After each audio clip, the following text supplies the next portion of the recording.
Hola, buenas tardes, bienvenidos, bienvenidas, bienvenides. Mi nombre es Anabel Castaño, soy del área de Acción Cultural y este es un nuevo encuentro de El Museo desde Adentro, conversaciones con trabajadores y trabajadoras del Museo Etnográfico.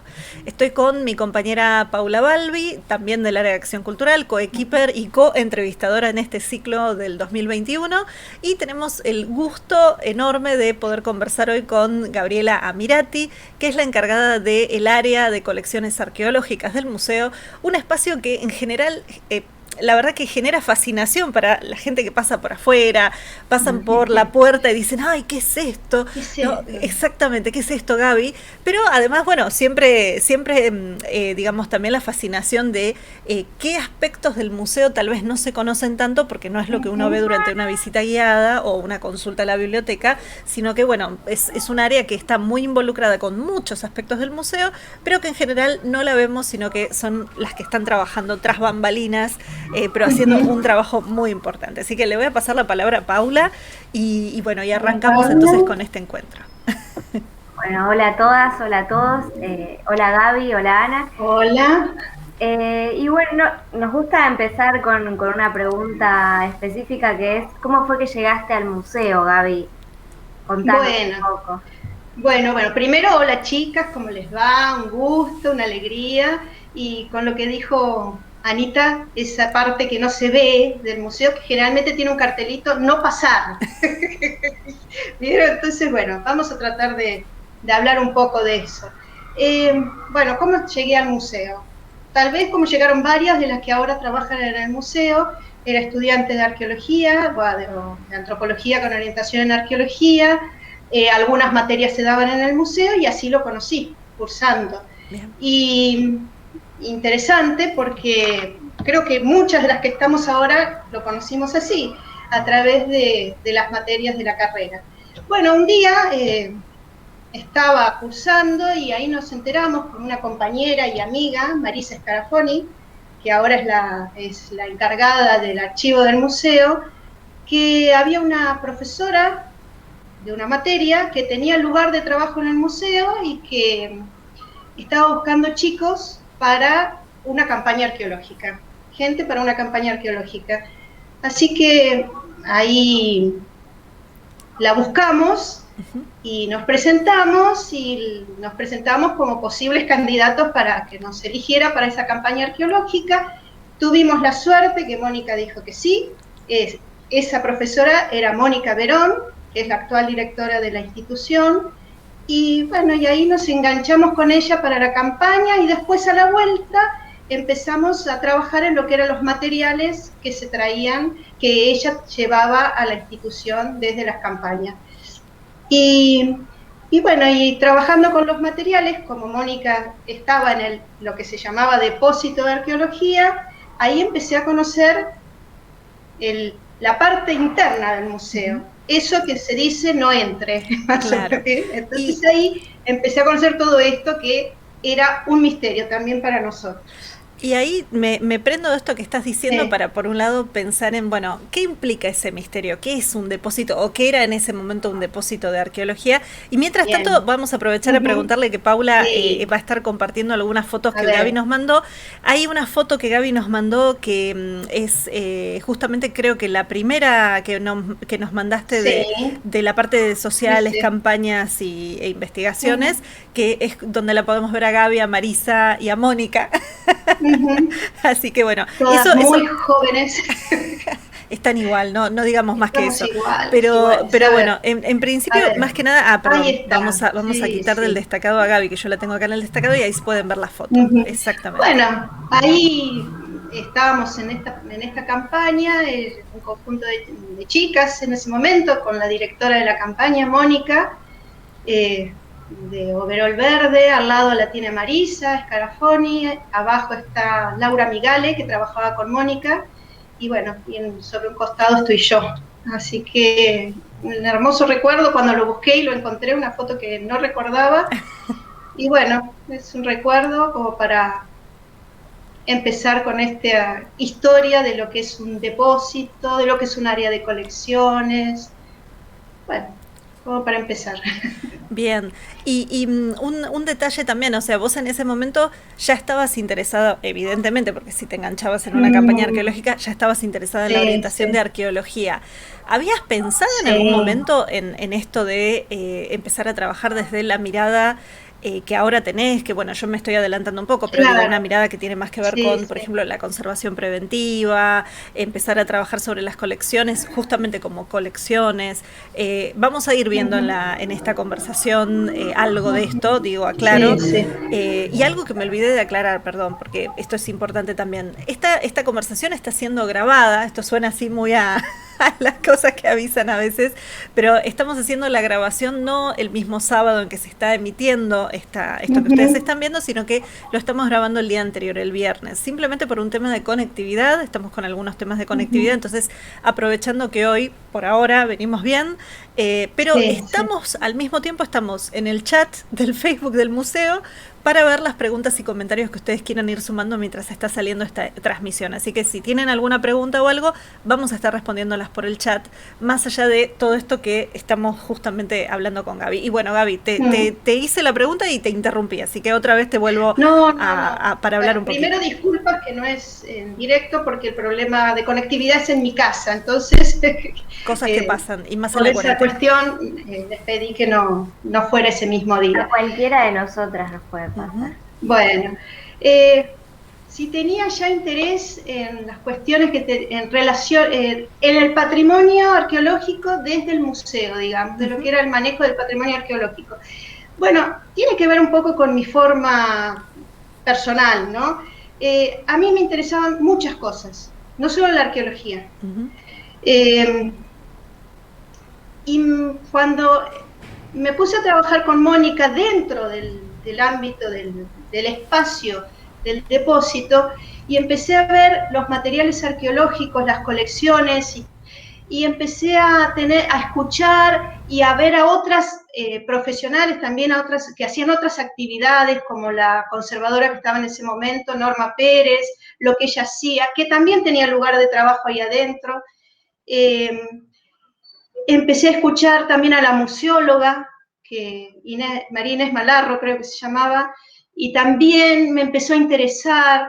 Empecé a tener relación también como en ese momento el director era José Antonio Pérez Goyán, Pepe Pérez, y la secretaria académica era Marta Dujovne, una persona que sabe muchísimo de museos, una maravilla, y los empecé a escuchar a ellos con todo su nuevo proyecto para el museo que venían teniendo y que venían luchando y abriéndose a muchísimas cosas. Bueno, a mí me empezó a interesar todo ese mundo. La verdad, fue como un descubrimiento, pero que tenía que ver con mi forma de ser. A mí siempre me gustaban muchas cosas, me costó meterme en una sola línea, en una sola carrera, y bueno, luego pude ir por distintos caminos, siempre dentro de lo que es el patrimonio. A mí me interesa el patrimonio mirándolo desde distintas líneas.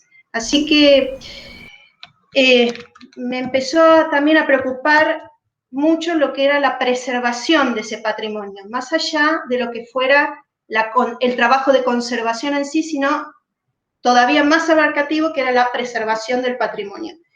Y bueno, tuve la oportunidad de... El museo era chiquito en ese momento, éramos pocos, no era el espacio chico, digo, en lo que era el personal era poco, la cantidad.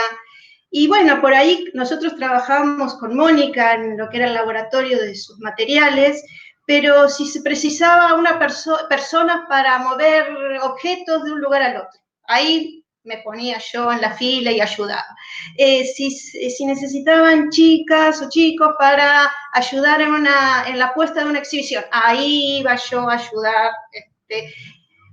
No sé, empecé a imbuirme de todas estas líneas que tenían que ver con la institución. Y escuchar a Pepe y a Marta era un gusto, y ellos tenían un empuje, salieron a abrir el museo a algo que a ustedes tiene que ver con ustedes, que es al público. El museo estaba como dormido en ese momento, en lo que era el público, y Marta y Pepe hicieron mucho para eso. Nuevas exhibiciones, proyectos por lo menos de nuevas exhibiciones, nuevas formas de transmisión en cuanto a los guiones, eso es muy importante, nuevas formas de transmisión. Ganaron varios concursos para puestas de exhibiciones, y así que para mí era un mundo que me fascinó, me fascinó. Y después se abrió un concurso, el primero en muchos años, para cubrir 3 puestos en el museo. Uno era en secretaría, que dependía de dirección. Otro era un guía, que dependía de Silvia Calvo, la actual jefa del área de extensión educativa, y que en ese momento era extensión educativa y acción cultural. Y otra era para guía, ese era el de guía, y otro era para referencista de salas, y que dependía de museología en ese momento, sí. Referencista de salas dependía de museología. Y era algo, creo que fue una idea de Marta, creo, ¿no? Y era algo realmente novedoso para un museo, porque no era el cuidador de museos, por ejemplo, que también cuidábamos, ¿no? Que también estábamos atentos a qué es lo que podía pasar. Sino que era estar en las salas para la gente que iba. Y nosotros les decíamos que cualquier duda, que cualquier consulta, lo que quisieran saber, ahí estábamos, sin molestar, pero ahí estábamos. Y bueno, tuve la suerte de ganar ese puesto que era el que yo quería, en verdad, porque a mí me interesaba eso. Y fue una experiencia increíble, porque recibir a la gente con todas sus preguntas, sus curiosidades, las cosas que les surgen, y era una charla más informal que la charla de un guía.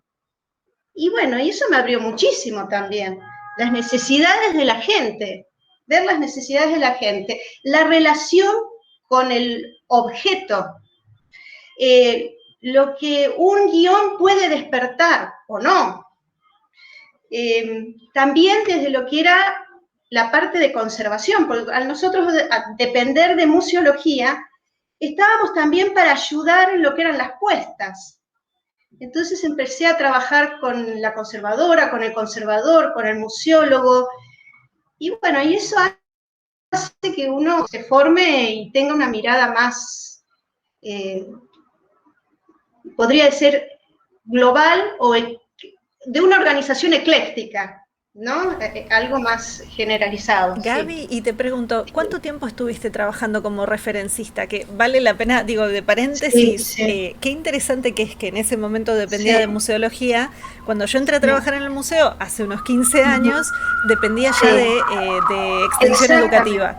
Entonces era digamos, año, distinto tal vez. Claro, al año, un poco, sí, no fue mucho tampoco, se reorganiza el museo, y ya nosotros también pasamos al área de acción cultural, que involucraba las dos cosas, público general y público escolar, y ya pasamos al área de acción cultural cuya encargada era Silvia Calvo. Y bueno, también ahí fue un aprendizaje para mí, porque ya empecé a tener todo lo otro que era la mirada ya más sistemática de la relación con el público. Interesante también, y bueno, que te forma también, son cosas que te van agregando.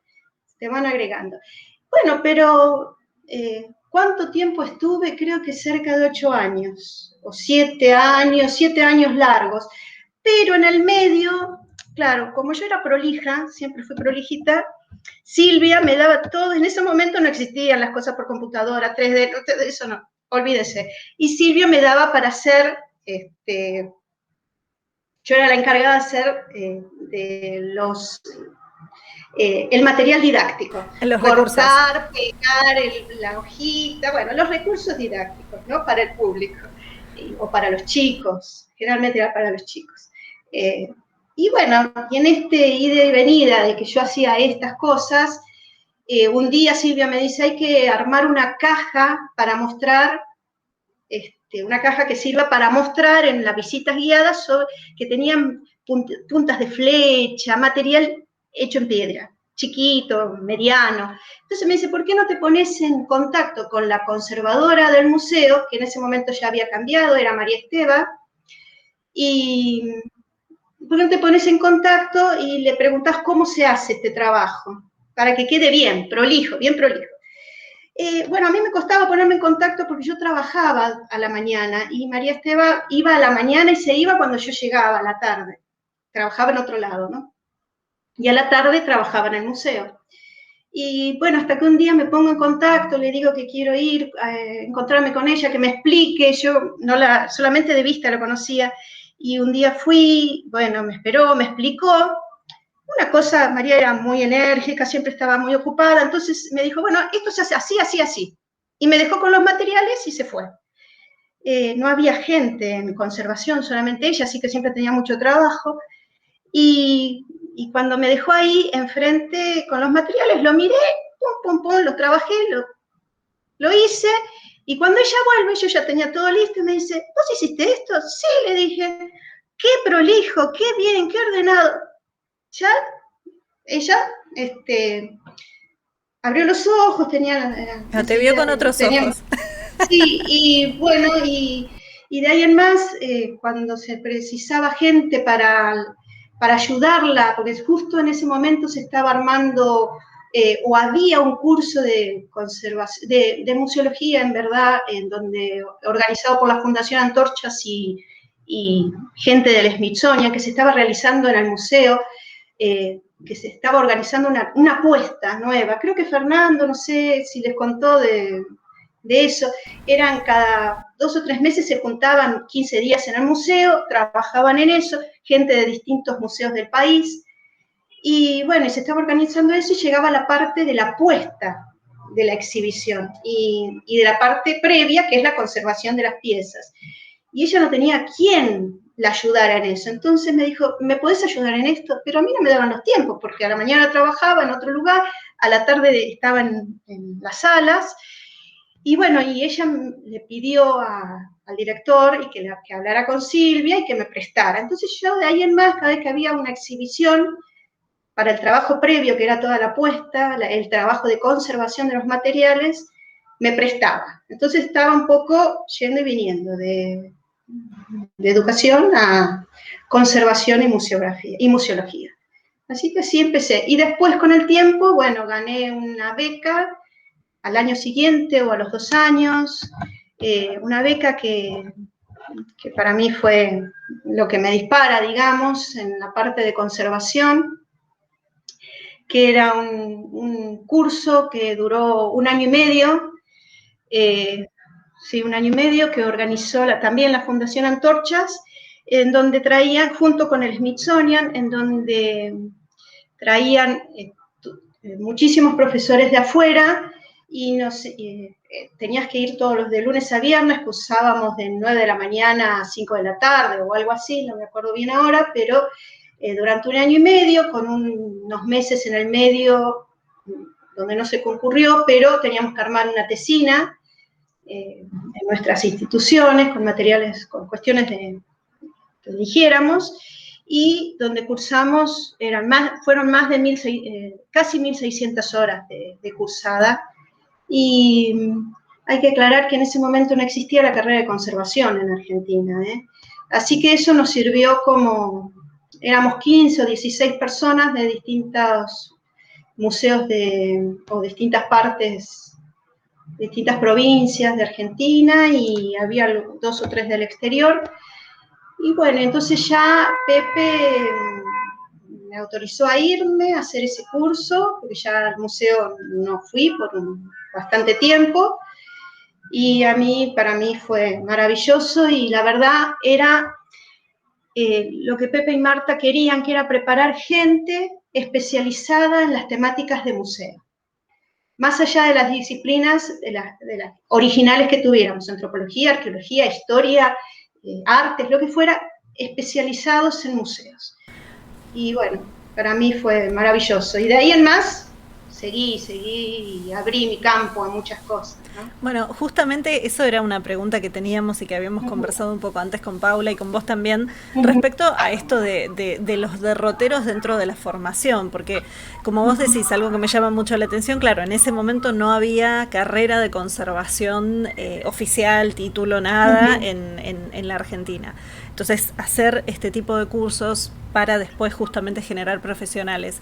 ¿Vos cómo te fuiste formando para, digamos, y en un punto también, por ejemplo, vos sos especialista en adhesivos, en términos de, bueno, o por lo menos para mí siempre lo fuiste cuando empecé a trabajar ahí, porque eras de las pocas gente de referencia que decía, bueno, este tipo de adhesivo sirve para tal material, esto es reversible, esto no, digo, empieza a haber una jerga, unos términos más especializados, una forma de mirar los objetos también y la conservación de los objetos que es muy distinto a lo atamos con alambre, lo atamos, ¿no? Digo, entonces, sí, seguro, seguro. pero ¿cómo fueron esos derroteros, digamos, en esto? Porque, por ejemplo, vos fuiste a estudiar afuera también, en parte todo dentro de este mismo proyecto que venían trabajando, ¿no? ¿Querés compartirnos un poquito de algo de eso? Bueno, al tiempo que terminé el curso de 1 año y medio,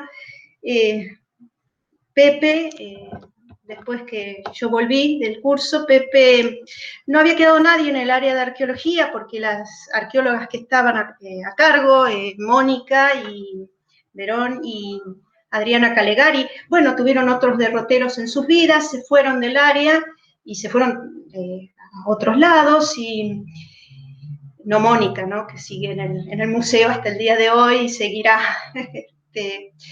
Pero bueno, no había quedado nadie en el área de arqueología, y Pepe, cuando yo vuelvo de hacer el curso, me dice: Gabriela, quedás a cargo de arqueología. En ese momento, del depósito de arqueología. Uy, dije yo.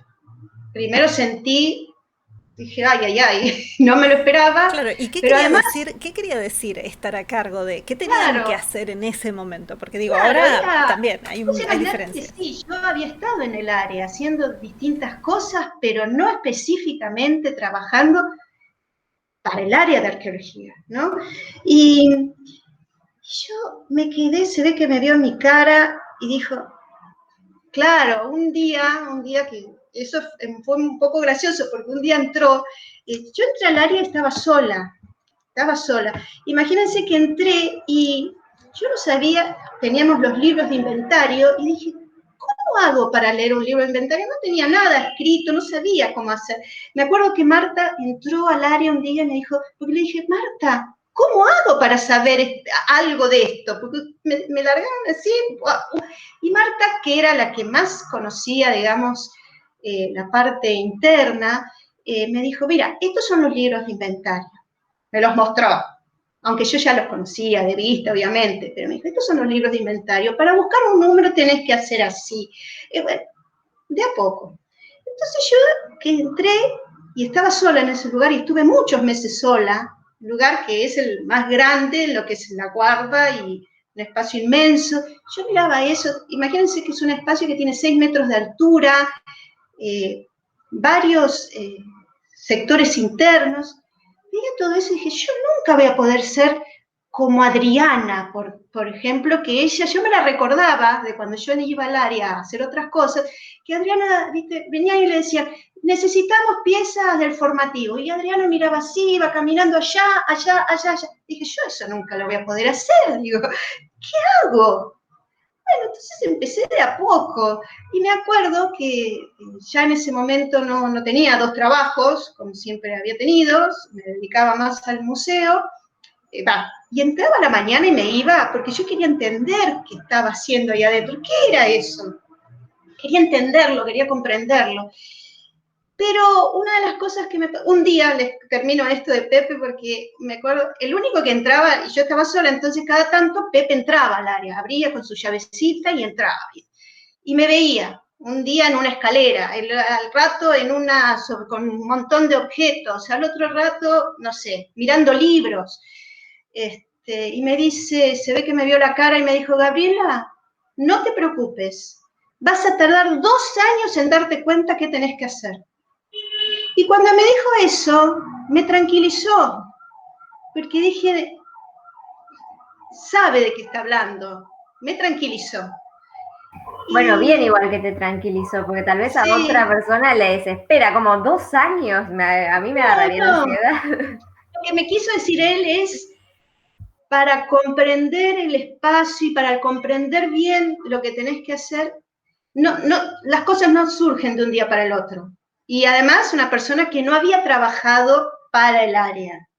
No venía haciendo, por ejemplo, una pasante de Adriana, haciendo inventario, o no estaba adentro haciendo esas cosas. Estaba haciendo otras, pero no exactamente eso. O sea, Además, tenías esta mirada sobre la cultura material, pero no tanto sobre, digamos, la organización interna de un depósito como era en ese momento. Y tampoco no había nada escrito, digamos, que te dijera, vos tenés que hacer esto, esto, esto.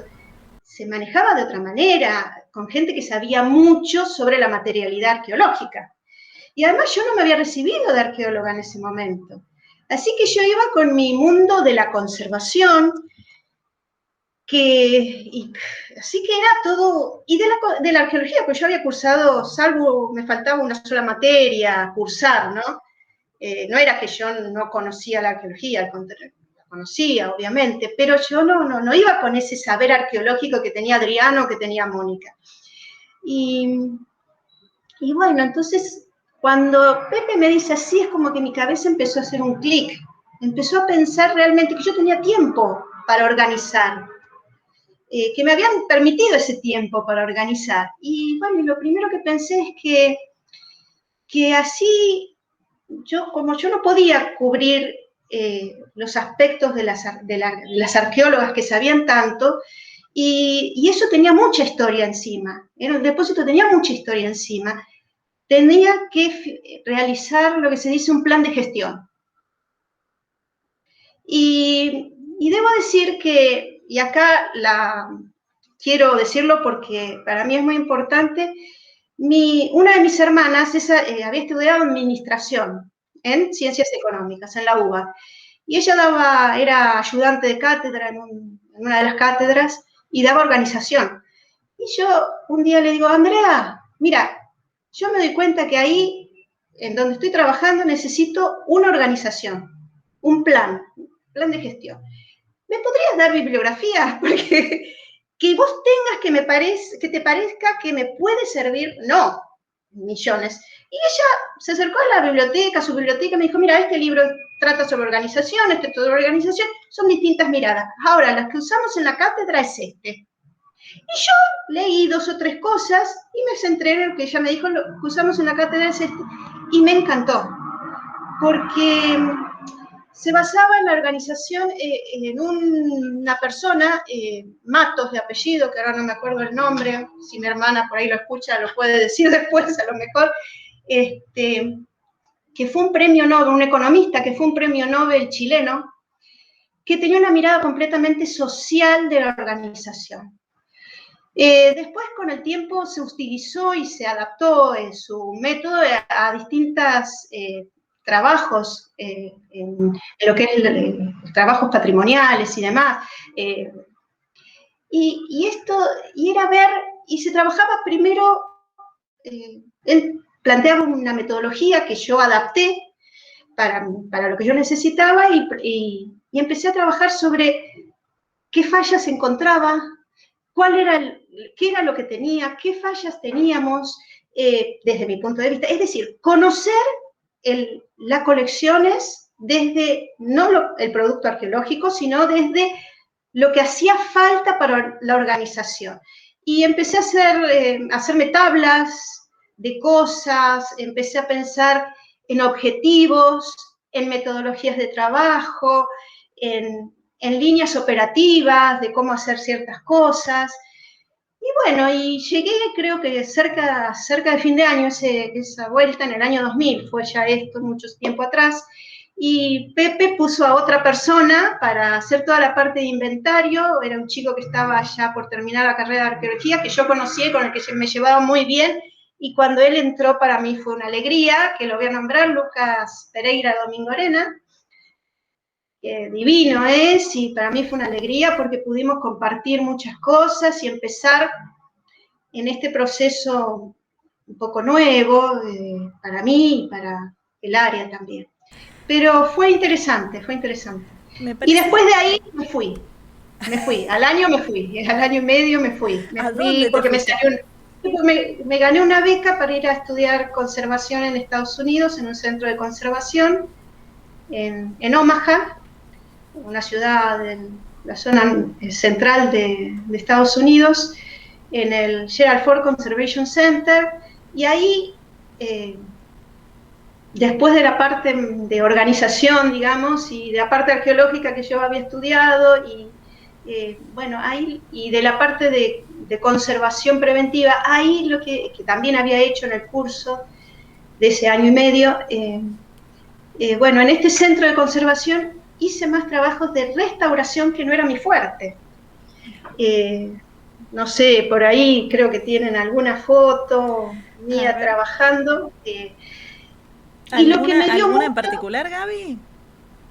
Creo que es la que estoy limpiando un gran... A ver, un molino. ¿Una que estás con una remera roja? Sí, la 49, Pau. Ese es un molino, y otra es la que estoy con como una jarra metálica plateada también. Bueno, en esas. Esa, ahí estaba trabajando en un gran molino. Wow. Habían llevado para restaurar, así que le estamos haciendo la limpieza. Y empecé a trabajar con materiales así, como en este caso, metales no arqueológicos. Entonces empezó a abrir un poquito el campo. Y la otra, creo que es la que viene después de eso. Sí, también, en un objeto patrimonial que es ese es un objeto que se llama samovar. Ah, ruso. Samovar es de origen ruso, sí. Exactamente. Y para mí fue un aprendizaje. Estuve un año haciendo cosas de este tipo, pero fue un aprendizaje sobre metodología de trabajo para hacer intervenciones. Que eso se lleva a otras cosas también, porque nosotros, para poder intervenir un objeto, primero, bueno, te lo designaban, después vos tenías que estudiarlo, qué era, cómo estaba hecho, cuáles eran los materiales constitutivos, para qué servía, y le hacías el análisis de los deterioros, de las problemáticas de conservación que presentaba, y después uno realizaba una propuesta de tratamiento. Esa propuesta de tratamiento se elevaba a la jefa de conservación de objetos, y ella lo leía y te lo devolvía con preguntas o dudas, o por ahí estaba perfecto, y te decía adelante. Y después de eso se registraba en fichas, con fotos, con documentación, y recién ahí empezabas el trabajo. Entonces, toda esa metodología de trabajo en un campo que no era mi fuerte, que era la restauración, también me sirvió. Y ahí empecé a entender mucho de materiales también, ¿no? De la parte más de deterioros. También hice tratamientos que después nunca más pude hacer acá, por los tipos de tratamientos, lo que se necesita para hacer un tratamiento. A veces uno no va más allá porque no están dadas las condiciones para hacer ciertos tratamientos, ¿no? Las condiciones son una infraestructura adecuada, bueno, etcétera. Así que, bueno, ahí... Sí, los mismos recursos. Yo, cuando entré a trabajar en el museo, entré como voluntaria trabajando con Gaby. Sí, y una de las cosas que teníamos era justamente los materiales que se usaban para pegar fragmentos de piezas cerámicas, que era carísimo y era difícil de conseguir a veces, y si alguien viajaba, uno se lo encargaba afuera, ¿no? Vos tal vez sabías de un primo, de un amigo que iba a viajar, y decías, ay, pero si va a Londres es más barato, en una época donde no había comercio por internet, digo, también esas cosas. Y yo me acuerdo que justamente algo que aprendíamos con vos era eso, que a veces teníamos la suerte de tener el presupuesto, pero no estaba el material, y a veces conseguíamos el material, pero no el presupuesto. Pero no teníamos el presupuesto. Y ahora me hiciste acordar algo que quiero también decirlo. En todos esos meses que estuve sola, tuve la suerte también de tener voluntarias. Y tuve 4 voluntarias que recuerdo, otras más también, pero que recuerdo mucho. Una era Anabel, que estaba estudiando, recién entraban a las carreras. Otra era Silvina Omont, Lucía Wisniewski tenemos fotos, y Gabriela Rodríguez. Sí. Para mí fue una alegría porque nos llevábamos requete bien.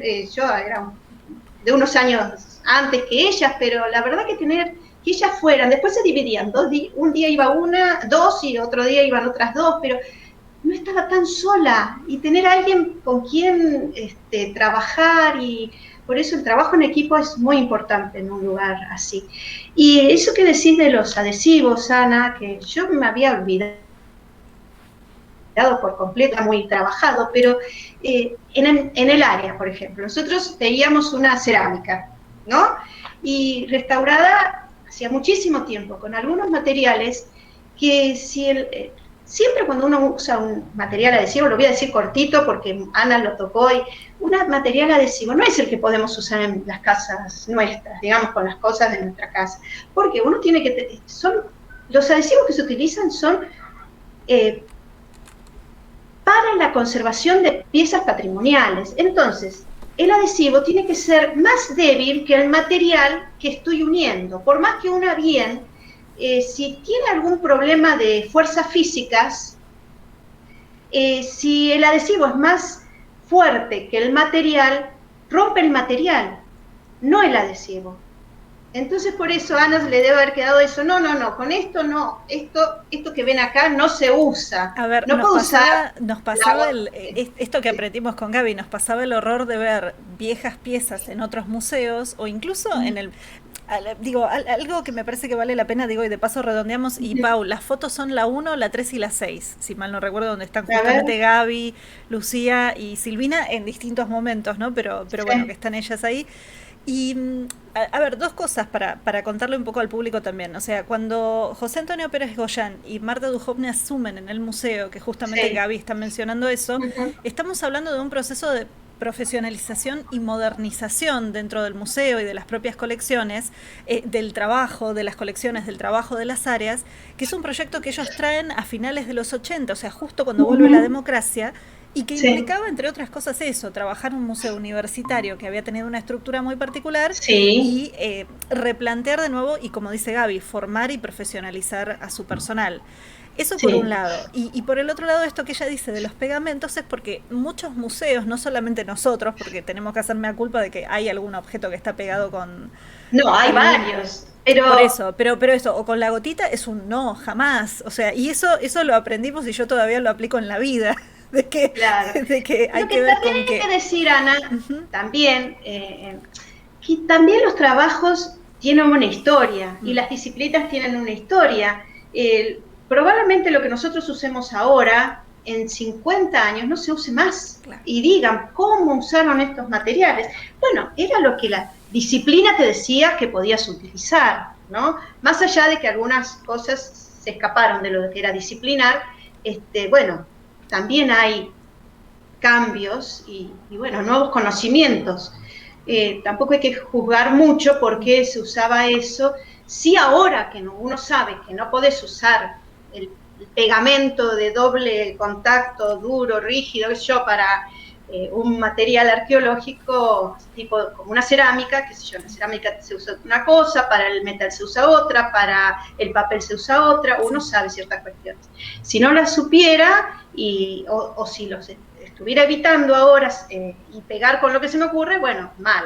Pero bueno, son evoluciones. Sí, y algo que, vos por ejemplo fuiste una de las personas que más bregó de que supiéramos esto, de que supiéramos que había técnicas, de que se estaba investigando en otras partes del mundo, por ejemplo, cómo hacer si sacabas una vasija debajo del lecho de un río. Entonces ahí hay un trabajo, de algo que estuvo bajo el agua, o de algo que está en un entorno seco, o qué pasa con la cerámica, como vemos esta foto donde está Lucía ahí viendo fragmentos y piezas, que también hay un montón de técnicas y un montón de métodos que también en un momento los propios arqueólogos y las propias arqueólogas no los conocíamos, de cómo aplicarlos en el medio del campo, ¿no? En una excavación, y tampoco en un museo.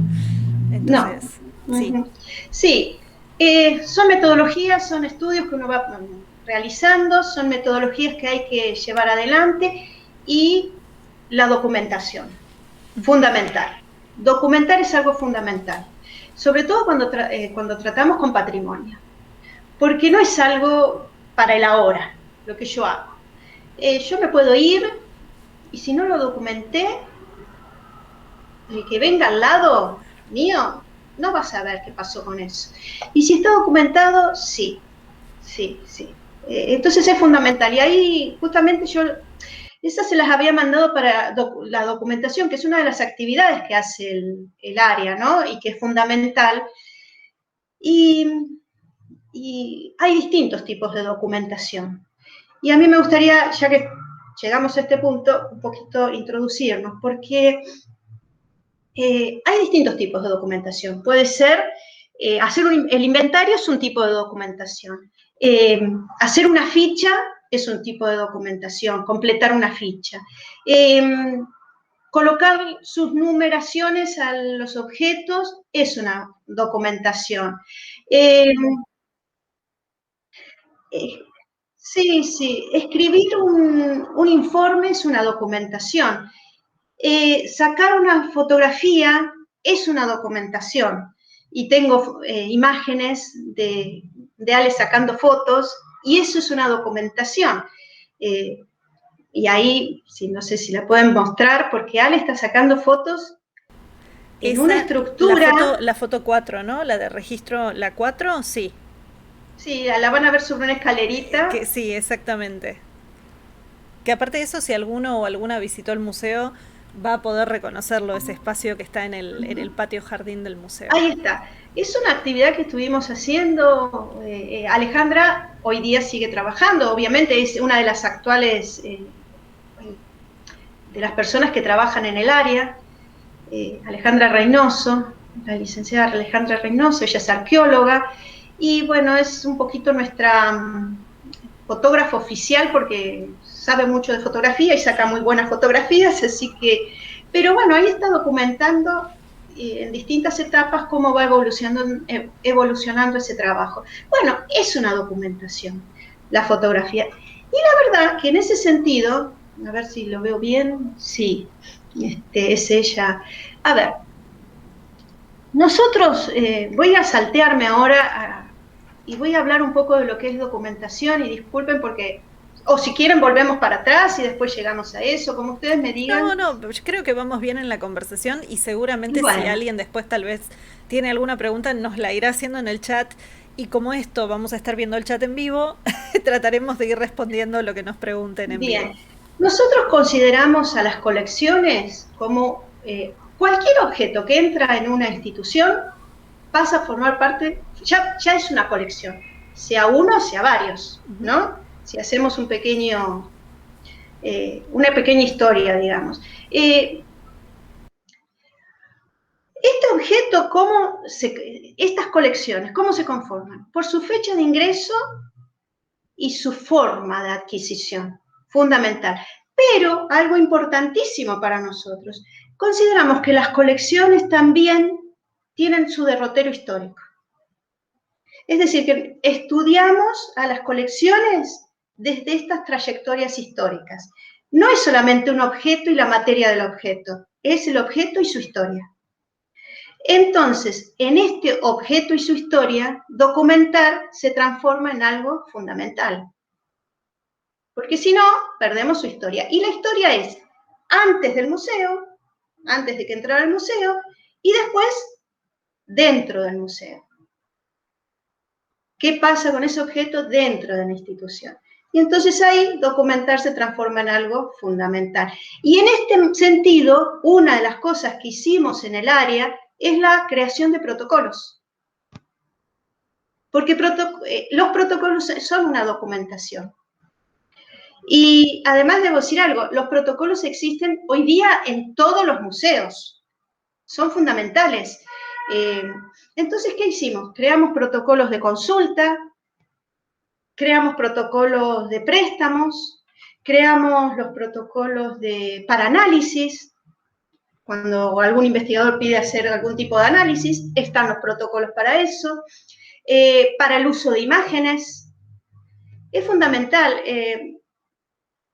hacerlos, respetarlos y llevarlos a la práctica, porque eso es una documentación que va a quedar de cuando se hace para siempre. No sé si ustedes me escuchan bien, yo empiezo a tener algún ruido extraño, pero... No, te estamos escuchando bien, Gaby. Creo que tanto, puede ser también ruido, digamos, de que lo que recogen nuestros micrófonos mutuos, bueno. Que son también las cosas de estar desde casa, desde seguro. casas en la grabación. Me parece que es interesante esto de pensar en los protocolos como estas documentaciones que quedan para también registrar los trayectos de esos objetos. Los trayectos futuro, históricos, ¿no? De los objetos, claro, sí. Fundamental. También, Perdón, un detalle también, como aclarándole a la gente también, que en los museos en general, sobre todo los museos o de antropología o de historia natural también ha pasado, bueno, en casi todos los museos en realidad, los museos del siglo XIX y de principios del siglo XX, muchas veces al principio lo que tenían era más una política de acumulación de cosas y no tanto ni de investigación, ni de, o sea, lo importante era que entrara un objeto, después lo que pasaba dentro de la institución. Exactamente. Y esto me parece que es interesante para aclararlo, porque es algo que la mayoría de los museos se están planteando porque justamente a veces se traspapelan objetos dentro de la propia institución. El objeto sigue estando, pero no se encuentra. Esto pasa en los archivos también, esto pasa en las filmotecas, y recién ahora es como que hay un trabajo mucho más cuidado o una búsqueda de un trabajo más cuidado respecto a eso. Aviso, Gaby, te silencié un segundo porque justo había mucho ruido ambiente. Si querés decir... tenés que volver a abrir tu micrófono, así te escuchamos, por supuesto. Pero me parecía, digamos, como esta mini aclaración de paréntesis. No sé qué te parece, Pau, por las dudas. No, está perfecto. Gaby, sí, ahí si querés prendelo, perdón. Sí. Fue justo un así momento. Te escuchamos. Sí. No. Es importantísimo esto que decís ya en la actualidad no se pone en duda. Como las políticas para museos, las políticas de uso de la colección, de manejo, de uso, de adquisiciones, son políticas. Digamos, si uno entra a las páginas web de muchísimos museos, desde el de Antropología de México, no los grandes museos del mundo solamente, cualquier museo, en sus páginas web uno encuentra lo que son sus políticas. Entonces, las políticas terminan, digamos, después de las políticas vienen los protocolos, las normas, las reglamentaciones, los protocolos y los procedimientos para esos protocolos. Y eso se cumple, se debe cumplir. No es algo... Y se cumple porque, por ejemplo, si nosotros vemos los museos nacionales que dependen del Ministerio de Cultura, por más que el Ministerio de Cultura es la cabeza de todos estos museos nacionales, cada museo tiene sus protocolos que deben cumplir. Y si bien, qué sé yo, un museo, el Museo Decorativo, le pide al Museo de Bellas Artes material para una exhibición, se cumplen un montón de reglamentaciones, aunque pertenezcan al Ministerio de Cultura. También entre ellos se cumplen las reglamentaciones. Así que es muy importante esto de los protocolos. Es una obligación, y nosotros como los agentes que actualmente trabajamos con el patrimonio, es una obligación que los cumpliera de preservar el objeto y su información, y que sea algo para el ahora y para el después. Así que bueno, eso es...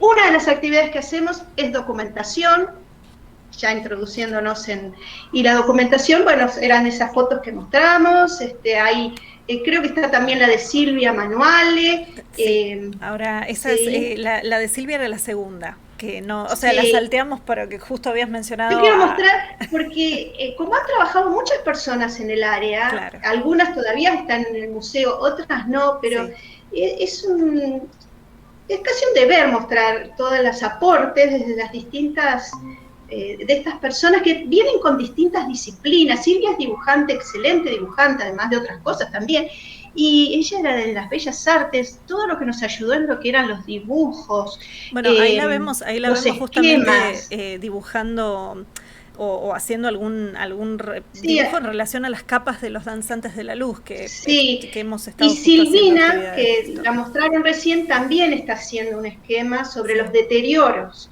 en alguna sección de las capas. Si querés volver, ahí está Silvia haciendo Claro, ahí está. trabajo de documentación.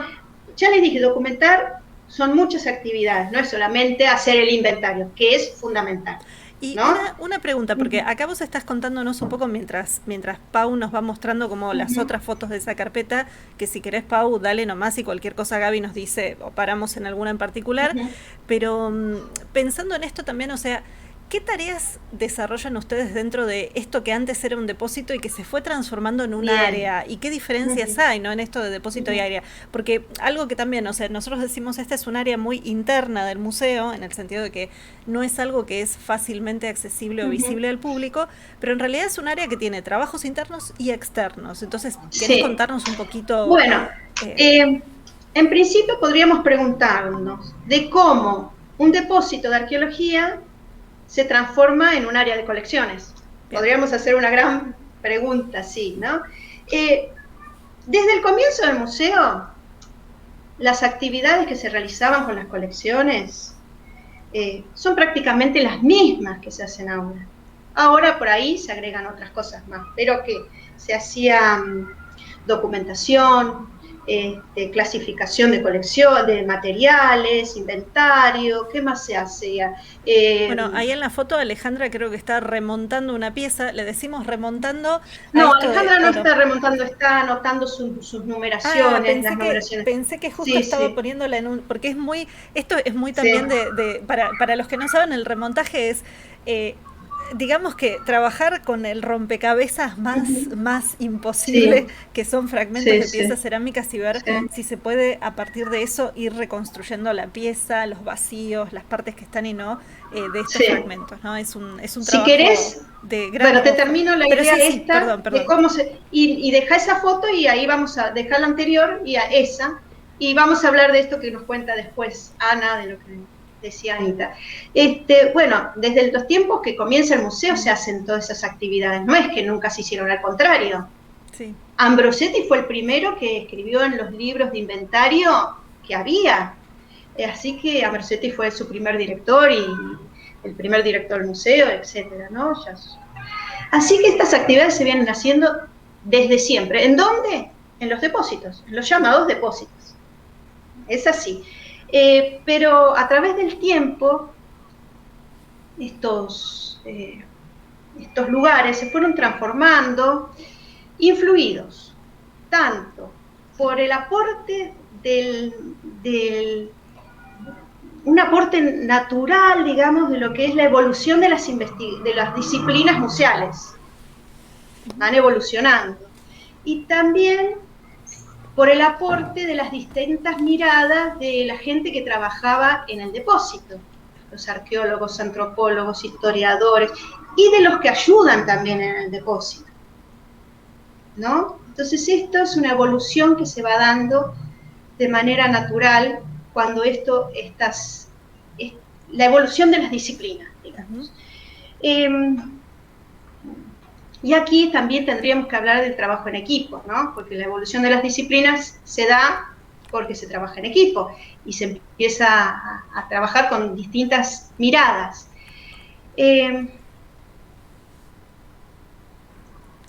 Entonces, el depósito se nutre, se va transformando en área de colecciones, en nutrir de las miradas diversas, según las disciplinas, y de la evolución de las disciplinas museales. Y aquí es cuando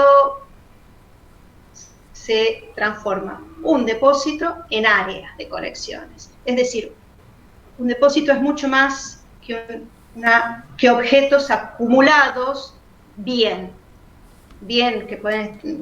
Claro, es que mucho hasta más hace un tiempo eso se pensaba, o sea, un depósito era un lugar donde se guardaban las cosas, nada más. El área de colecciones, bueno, ustedes están, entre otras cosas, también trabajando en proyectos de investigación sobre la historia de las propias colecciones. Eso es, digamos, exactamente. Más nuevo y eso, Y por ahí eso es también lo que le da entender, bueno, siempre se hizo inventario, siempre se hizo guarda, siempre se hizo conservación, pero ahora lo hacemos en la mirada de que un lugar de colecciones debe investigar sobre sus propias colecciones. Y ahí se va transformando en área de trabajo, en una área de colecciones, digamos, donde no es solamente un espacio de guarda, sino algo mucho más global, digamos. Y bueno, es prácticamente natural, sería ahora es impensado que no exista así. Antes, por ahí no tanto, se hacía el trabajo de inventario, se hacía el trabajo de conservación y de guarda. Pero no se investigaba sobre sus propias colecciones. Y este derrotero histórico de las colecciones. Así que, bueno, al que le interese, nosotros sacamos un artículo sobre la colección arqueológica egipcia que tiene el área. Y bueno, está en la revista Arqueología, yo después si quieren les paso. Podemos después publicarlo en el enlace o en la descripción del video o en el chat y se los dejamos ahí, porque un detalle es que también las colecciones del museo no todas fueron producto de las excavaciones, entonces las colecciones de Egipto en realidad vinieron de otro museo. De otra manera. Por ley, claro, de otra manera, que por ley en un momento las colecciones de ese otro museo llegaron al etnográfico y justamente por eso es que tenemos piezas egipcias, por ejemplo, de las cuales también hay piezas egipcias, más allá de esa, hay otras donaciones que sí eran del museo en sí. Bien. Sí. Pero bueno, es investigar sobre su propia historia, y así vamos haciendo, de a poco. Bueno, no sé, la anterior, hablando un poco de esa, ¿no? Esto que decía Ana. Bueno, nosotros ahora en este trabajo de investigación nos encontramos con muchos fragmentos de objetos por ahí, que están en cajas, que no aparecen los números, de inventario, ¿no? Cuando digo los números, son los números de inventario, que es como el DNI de una persona, el número de inventario. Entonces lo que hacemos en estos casos es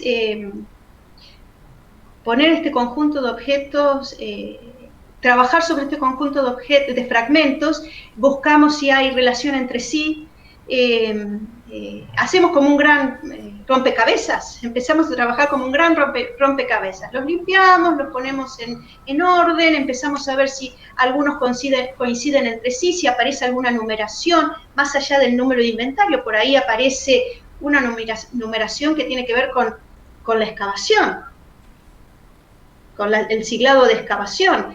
Y bueno, y así hemos encontrado muchos objetos que estaban fragmentados, puestos todos juntos, pero que de repente son 3, 4, 5 objetos distintos.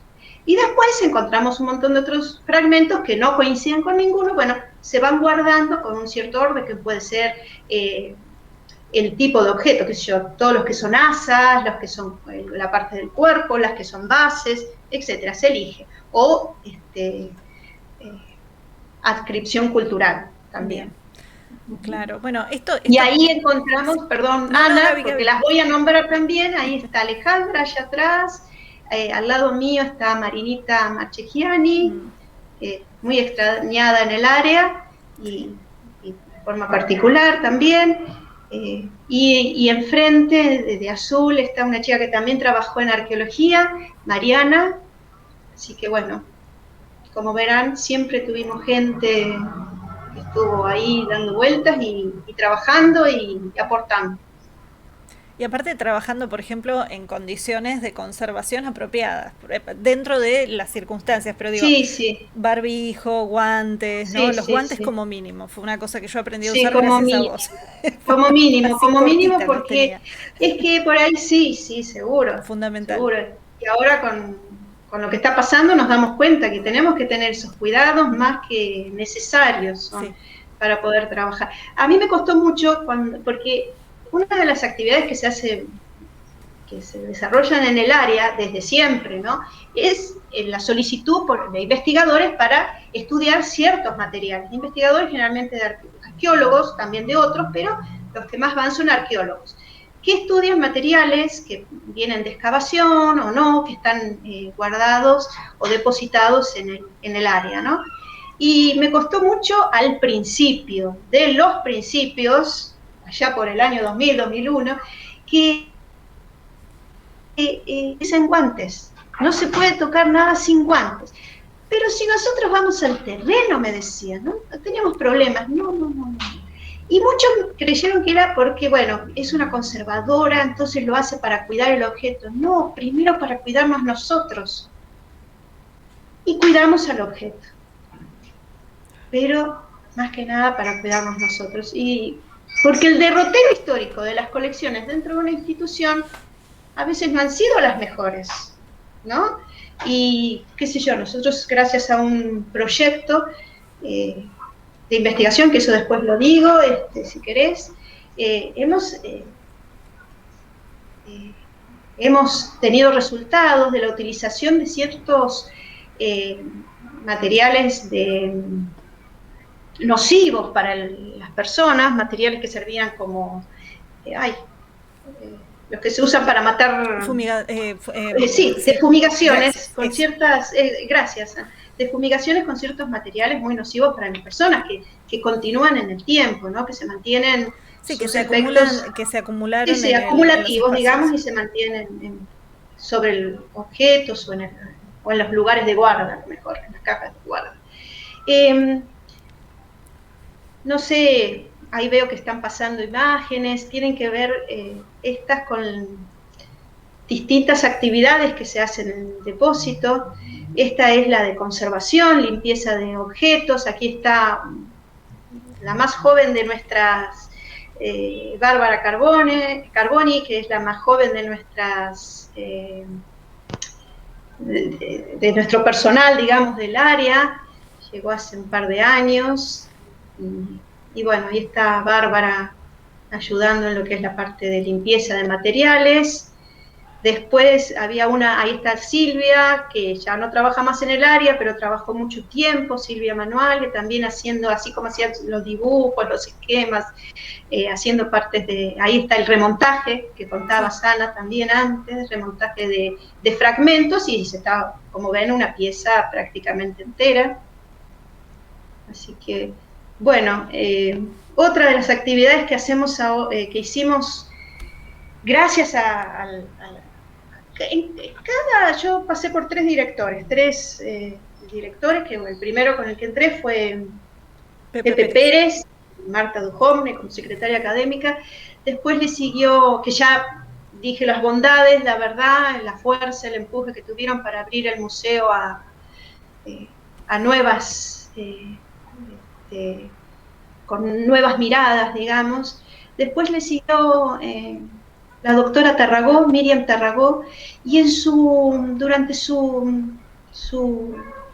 dirección, la verdad que pudimos avanzar muchísimo. Cada dirección tiene su gestión, su objetivo, y me parece muy bueno. Pudimos avanzar muchísimo en lo que era esto que les contaba de los protocolos y los reglamentos. Y las áreas pudieron... las distintas áreas de colecciones, las áreas pudieron afianzarse, tomar confianza, hacerse más fuertes, nos permitió este crecimiento, ¿no? Donde el área tenía la posibilidad de generar objetivos, trabajos, es un crecimiento. Esto lo logramos durante la dirección de Miriam Tarragó. Bien, y actualmente la que es directora ahora, que yo ya las mostré, con la que yo empecé, las campañas arqueológicas, la doctora Verón Mónica. Que estuvimos entrevistándola el mes pasado, así que pueden encontrar la entrevista también. Sí. Bien. En esto de lo que son las evoluciones de un museo y de las disciplinas de los museos, con Mónica hemos podido... gracias a que ella se presentó como directora, ¿no? de estos proyectos, hemos podido presentar proyectos para investigar sobre la materialidad y las problemáticas y los deterioros de ciertas colecciones, de algunas colecciones. Gaby, Sí. esto que está acá, que justamente es una radiografía de que una sonaja, ¿sería eso? Sí, sí. Mira, el año pasado, si lo buscan, está en el Facebook del museo, así que las dos que les muestro salieron en el Facebook del museo, ahí van a poder leer un poco la historia. Tiene que ver con un proyecto que se presentó de ciencia y técnica, donde Mónica es la directora, que se pudo presentar. Nosotros trabajamos bastante en las distintas áreas de colecciones para esto, que saliera esto, y, y es sobre el uso de técnicas analíticas para investigar sobre deterioros de colecciones o sobre el estado de conservación de las colecciones y sobre las materialidades. Y bueno, en este caso utilizamos técnicas analíticas no destructivas como radiografías, difractometrías, y bueno, en este caso es una radiografía y es una calabaza, es un sonajero, suena, y es una calabaza. ¿Y qué tenía dentro que sonara? Sí, probablemente las semillas, pero podría haber tenido otra cosa también. Y bueno, en este caso le hicimos una radiografía y podemos ver su interior. Y también nos permite, con la radiografía, podemos ver presencia o no de ciertos, a ver si lo veo bien, de ciertas, disculpen, de ciertas deterioros posibles, si en las partes internas o que no están a la vista, grietas, fisuras, y bueno, esas son las cosas que nos permiten ver Como después, si es una necesario radiografía. intervenirla, O los intervenirla o cuidados que hay que cuidarla. tener, Claro. porque si vos mirándola no ves estas fisuras internas, vos podés creer, bueno, que el objeto está en unas condiciones X, tal cual. Ahora, si vos ves con una radiografía que presenta fisuras, que no están a la vista y demás, bueno, pues ya sabés que la estructura está más débil de lo que en apariencia se puede observar. Estamos, la verdad que estamos haciendo como este viaje por todas estas miradas y estas formas de trabajo y no nos queda demasiado tiempo porque nos vamos a pasar, si no, demasiado con los tiempos de la entrevista, porque viste que siempre les decimos a todos nuestros entrevistados o entrevistadas que esto es una conversación que más o menos en 40 minutos, una hora, y siempre nos terminamos pasando porque le damos a la lengua todo el mundo. Pero no quería dejar de lado además algo que me parece que es importante y es que justamente todos estos trayectos, estos derroteros, esta formación que vos has tenido, que está muy vinculada por un lado a tu trabajo interno del museo, pero que también has venido desarrollando trabajos fuera del museo. Y no quería dejar de lado tal vez un poco preguntarte si querías compartir algo de estas experiencias también, porque algunas de ellas, como por ejemplo, no sé, trabajar en la Antártida, en un momento el otro día en la conversación nos dijiste así al pasar, no, sí, bueno, claro, eso fue cuando fui a trabajar en la Antártida y los ojos de Paula hicieron así. Y yo dije, ay, es verdad que Gaby había ido. Pero no solamente eso, das clases, digo, hay un montón de cosas y no sé si Sí, querés sí. compartir algo Bueno, de la esto verdad también. que en esta formación yo he tenido mucha suerte, la verdad, he tenido mucha suerte, también he puesto mucho esfuerzo porque he trabajado mucho y en este momento, ya desde hace unos años, yo participo para la ley de patrimonio, realizo actividades en el Instituto Nacional de Antropología, INAPL, le voy a decir, que son sus siglas, para la ley de patrimonio arqueológico y paleontológico, específicamente en la parte de conservación de los materiales arqueológicos. No es eso, pero no importa, es donde estoy toda llena de... tampoco, no importa, no importa. Por ejemplo, ahí, la anterior, Paulita. Esa es una, bueno, trabajo con Silvina también allí, con Silvina Omont, hacemos todo el trabajo de conservación de los materiales que quedan incautados por la Ley Nacional de Patrimonio Arqueológico, ¿no? Y de tráfico ilícito. Y bueno, esto era una momia que había llegado al país de manera ilícita, y que se fue de vuelta a Perú. y ahí estamos trabajando en lo que es la guarda para la devolución. Como ven, estoy toda por esto de que me decías de los cuidados que hay que tener, ¿no? Bueno, y a partir de, por ejemplo, trabajando también para el área, y ahí vamos, por ahí, para el instituto, tuve la suerte también de que me convocaran para trabajar, formar parte del equipo nacional técnico en el área de conservación de lo que fue, que ya ahora es Patrimonio de la Humanidad, que es el Capañán, que es el camino principal andino, que involucra, es Patrimonio de la Humanidad, involucra 7 países y creo que 5 provincias argentinas, que es por donde recorre este camino. Y en este trabajo El que me convocaron... popularmente es conocido como el Camino del Inca, pero como dijo El Gaby camino muy del bien, Inca. el camino principal, porque hay Exacto. muchos, sí, sí. Sí, exactamente. Y bueno, y ahí tuve la suerte de poder trabajar en terreno, haciendo evaluaciones de sitios y de caminos, con distintas personas. En este caso, ahí a lo lejos lo ven a Roberto Molinari, un especialista, Ana lo conoce, un especialista en lo que es el manejo de sitios arqueológicos. Y bueno, ahí el trabajo en sitio es completamente diferente, por más que por ahí... Ahí es otro de los sitios. El anterior lo quise mostrar, son 2 muy bonitos. Este es Estambo Real, en La Rioja. Es un sitio que está a más de 4.000 metros de altura. Es precioso. Y el otro es el Quebrada Grande Las Escaleras, el anterior, en Jujuy. Un sitio precioso también. Así que al que le interese puede entrar, Capañá, camino principal, y bueno, y introducirse en este mundo.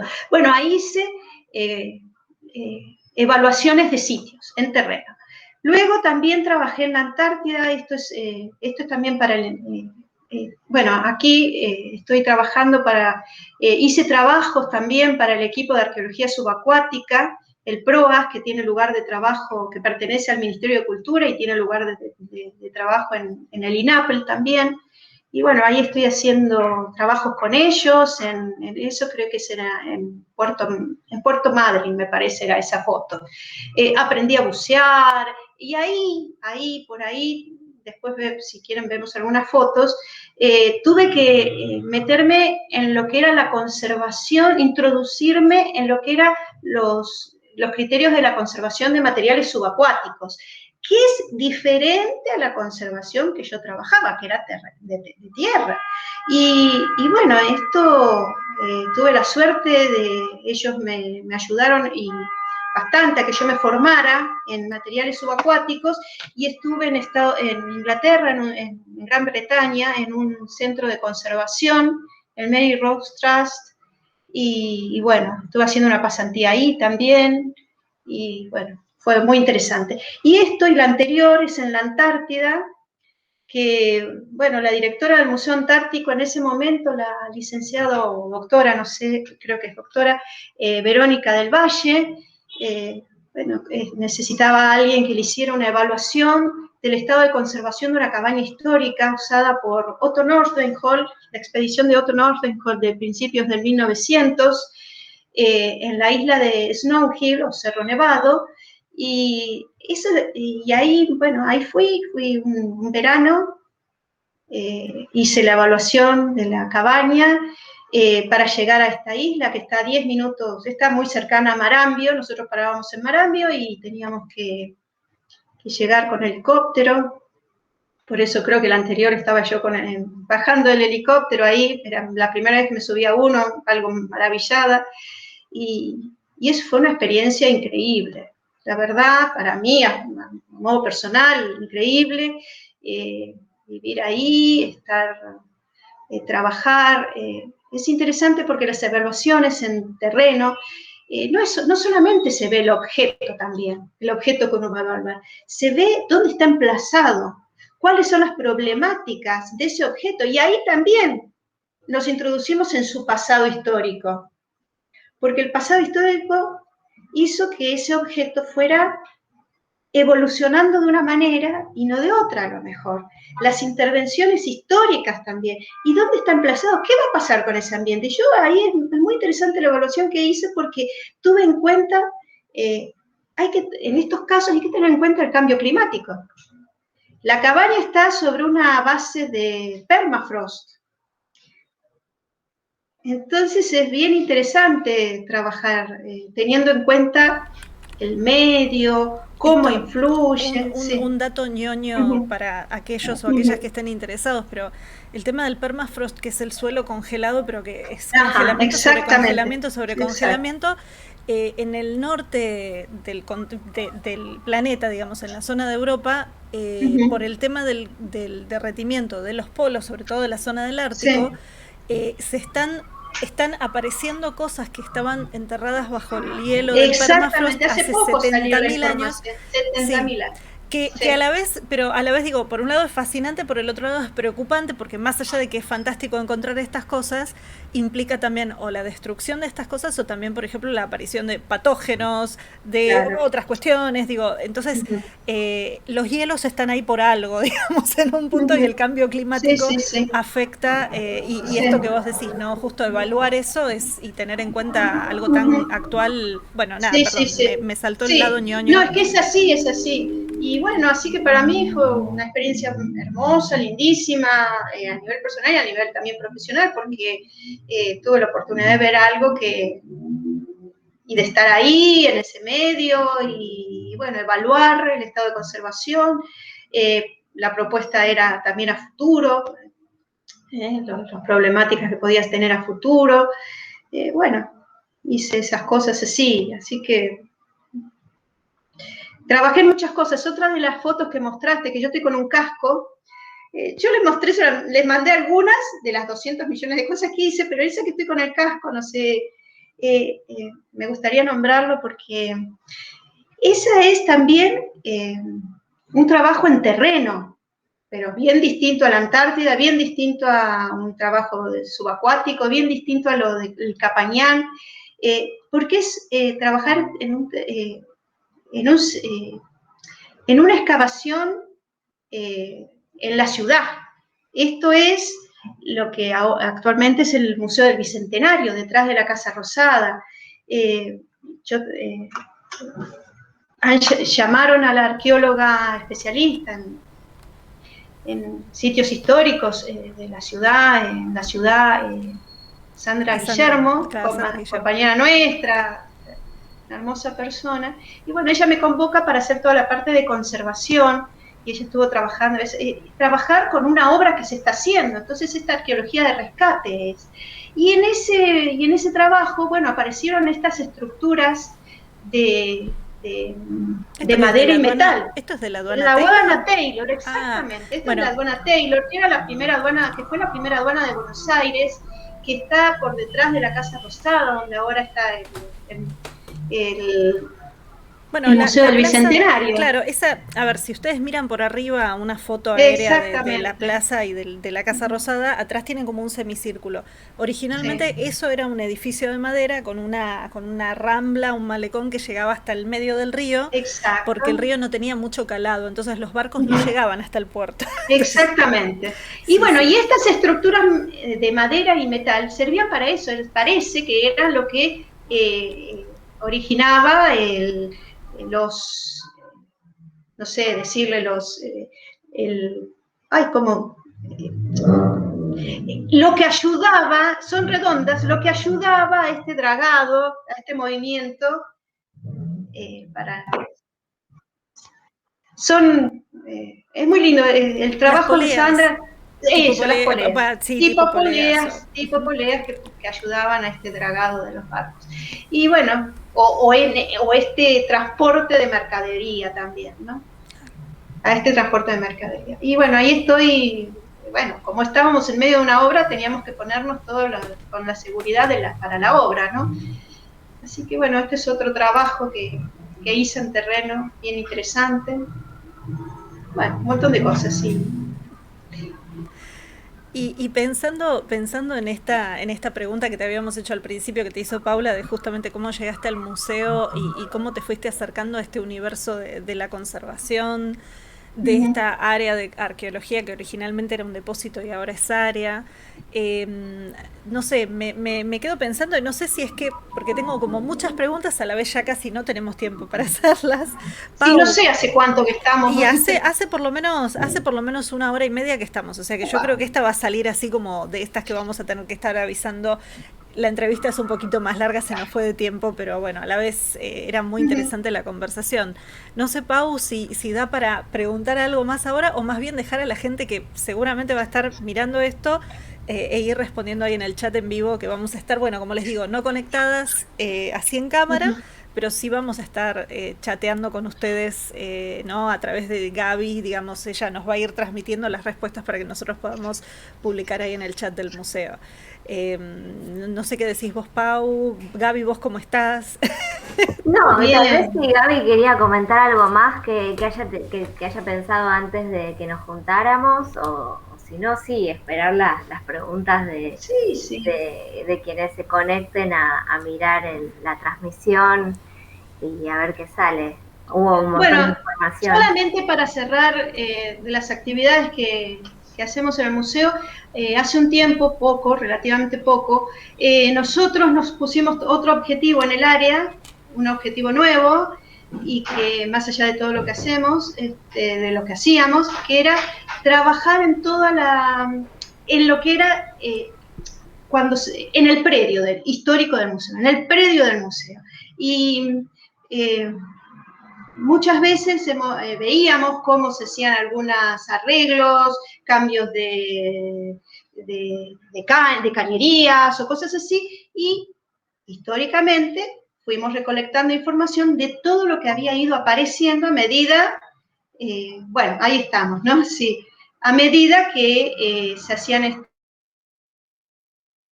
predios.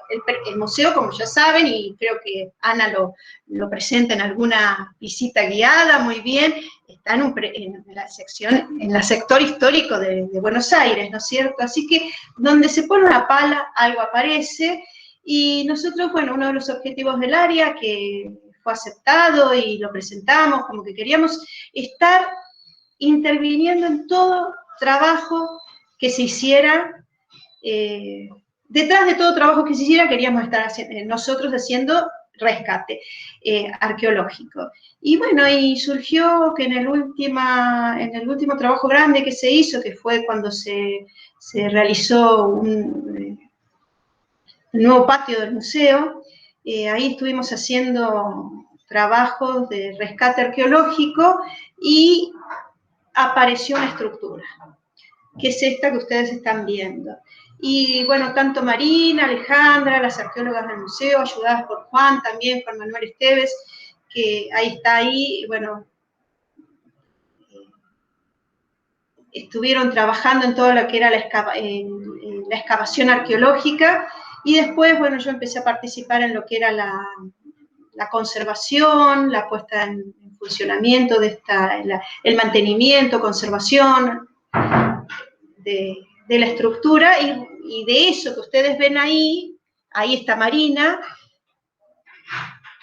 y en el principio prácticamente de la excavación arqueológica, y ahí está Ale haciendo mediciones topográficas con Juan. Bueno, este es un nuevo capítulo para el área, digamos, ¿no? Es algo que además nos entusiasma mucho porque nos requiere mucho esfuerzo también, porque tenemos que estar fuera de nuestro espacio, pero es algo interesantísimo y creemos, la verdad, los integrantes del área que puede aportar mucho al museo para las visitas, al público que va. Bueno, esto es algo nuevo, lo más Bueno, novedoso que tenemos. esperamos que cuando el museo vuelva a abrir al público nuevamente, digamos, podamos seguir justamente encontrando con esto y disfrutándolo. Yo no quería dejar de preguntarte algo que lo comenté muy al pasar, pero me parece que estaba bueno compartirlo de nuevo, y es que vos en este momento además estás dando clases, o sea, Sí, dentro del sí, museo, sí. sí, o sea, ¿dónde No, estás dando? O sea, digo bueno, eso, justamente para yo aclarar un poco. Sí, soy profesora adjunta en la carrera de conservación de obras de artes, en la materia conservación en depósito, traslado y exhibición de obras, bien, junto con la titular es Silvia Rivara, la licenciada Silvia Rivara, así que estoy en la Universidad Nacional de las Artes, ya desde hace varios años. Trabajé anteriormente también en la Universidad del Museo Social, en la carrera de conservación, y además he dado y doy cursos, talleres, charlas, he dado charlas hasta en una escuela de museo, en la ENVAS, para también varios seminarios de la carrera de antropología o arqueología en la UBA, también he dado algunas clases, siempre estoy haciendo docencia dentro de lo que se puede. También nosotros, una de las actividades que hacemos es la atención al público especializado, que son los investigadores, y la difusión a personas, y bueno, nosotros en el área recibimos alumnos de distintas cátedras y también a veces hacemos visitas, no solamente a alumnos, sino a grupos interesados en alguna temática. Así que, bueno. Bueno, un poco con esto creo que nos llevaste por un panorama maravilloso de conocer cómo es trabajar dentro del área de arqueología y bueno, todo este derrotero histórico y de transformación, digamos, de toda esta experiencia, porque aparte es un espacio que, como vos decís, empezó tal vez en ese momento como un depósito y un espacio de guarda y justamente con una mirada como más nueva y la posibilidad de tener un plan y sistematizarlo, bueno, se ha ido convirtiendo en otro espacio con otra proyección. Más que esto, además por un tema de tiempo no nos da para preguntarte. Bueno, pero un gusto, chicas. Ha sido un placer, Gaby. Con ustedes. Y bueno, esto como siempre, yo dejo el aviso acá parroquial, esto siempre queda subido en el Facebook del museo, como parte de las distintas transmisiones en vivo que venimos haciendo desde el año pasado, más sistemáticamente, digo, en este contexto de cuarentena o de cierre al público. Y además en nuestro canal de YouTube. Igual esto que se estaba transmitiendo en vivo, se está transmitiendo este video, estamos en vivo y en directo en el chat respondiendo, así que esperamos que bueno, hayamos podido responder, contactarnos con ustedes y bueno, escuchar también las preguntas del otro lado. Así que, bueno, por mi parte, gracias Gaby, como siempre un placer. Y de paso también como que me trajiste muchas cosas a la memoria de justamente empezar a trabajar ahí en esa área tan grande, en ese espacio tan grande y a la vez tan difícil en esos momentos, digo, que se fue justamente sistematizando y transformando. Pau, te paso la palabra. Gracias. Gracias, Ana. A Gaby, que fue muy lindo escucharla y conocer un montón de cosas que yo no sabía. y bueno, esperamos que le guste a la gente, ¿no? Bueno, gracias, Paulita, un gusto también. Y Anita, un gusto verte también. Y esperemos que interese algo. Seguro que yo no dudo que va a interesar y bueno, ya saben, cualquier cosa nos escriben. Si en algún momento ustedes quieren saber más de estos trabajos, como dice Gaby, el equipo viene publicando más recientemente, digo, es algo de los últimos años, pero vienen tratando de hacer estas investigaciones y de publicar y de compartir algo de todo lo que es la vastedad del área. Y después, para la gente que a veces nos pregunta, porque esto siempre nos preguntan, bueno, ¿y cómo hacemos para consultar en el área? ¿De qué forma? Bueno, esto que Gaby hablaba de los protocolos, el primer protocolo es contactar a la dirección del museo. Se envía un mail a la dirección del museo y entonces ellos ahí les preguntan, bueno, ¿cómo es el tema? Porque implica también un montón de trabajo detrás. También el área tiene un mail que se puede enviar. Nosotros generalmente para los investigadores les pedimos que nos hagan una carta donde cuenten qué es lo que quieren ver, etcétera, pero bueno, contactar al museo seguramente y de ahí se derivan las consultas. Y perdón, una sola cosa pensando que vos mencionaste Instituto Nacional de Antropología y esto es algo que yo siempre lo tratamos de aclarar desde el museo. A veces hay gente que también nos quiere contactar para pedirnos, por ejemplo, que les datemos una pieza, que les digamos de dónde es esta pieza. Eso queríamos escucharte, porque hay un tema de ley. Entonces, Gaby, hay una ley nacional que hay que respetar y eso no se puede hacer. Uno Nosotros no somos un lugar donde les podemos decir ni cuánto les va a salir una pieza, ni cuánto sale una pieza, ni si es verdadera o falsa. No. La ley, nosotros ahora mismo para las donaciones que nos ofrecen, más allá de que si se aceptan o no, el que ofrece debe haber cumplido la ley y debe haber registrado sus materiales según la ley. Nosotros no podemos recibir nada que no esté registrado. Así que no. Pero justamente por eso era la pregunta, ¿no? Un poco una pregunta medio capciosa, pero porque a veces la gente nos dice, bueno, queremos, o ¿cómo hacemos? Contactamos al depósito directamente, y esto es el órgano por ley que, digamos, regula todo esto, es el Instituto Nacional de Antropología. Hay donde pueden entrar al mail, a la web, donde está el reglamento. Digamos, la ley, y bueno, la pueden leer y pueden consultar también. Sí, pero justamente eso también porque pensando en esto de que incluso la propia historia de las colecciones, estas que está hablando Gaby, o incluso esas cosas que Gaby estudiaba cuando empezó a trabajar con Mónica Berón, digo, estas cosas que llegaban acá al museo para ser estudiadas, no se quedaban en el museo, porque la ley justamente una de las cosas que dice es que todo eso debe volver a su lugar. Sí. Es así. Entonces, digo, es muy distinto también en términos de reglamentación y en términos de los movimientos del patrimonio. Estas colecciones que tienen más de 100 años y que la ley es diferente, o por lo menos en ese momento era distinta, a lo actual. A lo actual, exacto. Perdón, me acordé porque esto era una pregunta y me la había olvidado, y yo dije, justo Gaby habló de Lina, así que en este último segundo donde estábamos saludando y tirando flores y eso, pero bueno, perfecto, me parece bueno. Bueno, un gusto, chicas. Yo estoy parando ahora sí estoy parando la grabación, así que nos vamos despidiendo, vamos saludando a toda la gente que nos vino acompañando. Gracias.